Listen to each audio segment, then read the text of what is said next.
या बातमीचे प्रायोजक आहेत hotel Badepeer, Laxmi market, Vijapur west, Solapur. दुसरी शाखा मुस्लिम बादशाहपेठ, जिंदाशाह मदार चौक, सोलापूर। अतिवृष्टी व महापुरामुळे सप्टेंबर मध्ये 27 जिल्ह्यातील 35 लाख हेक्टर वरील पिके वाया गेली।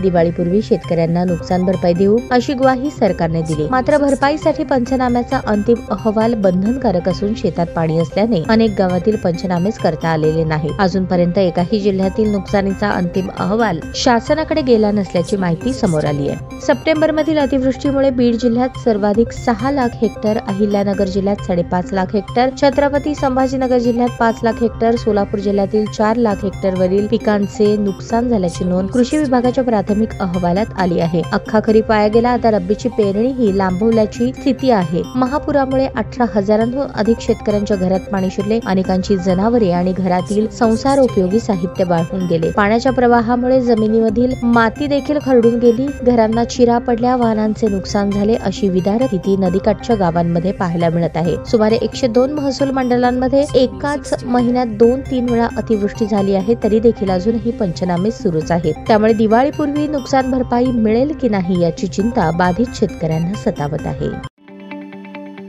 ताज्या बातम्या पाहण्यासाठी प्राईम महाराष्ट्र न्यूज चॅनलला सबस्क्राईब करा।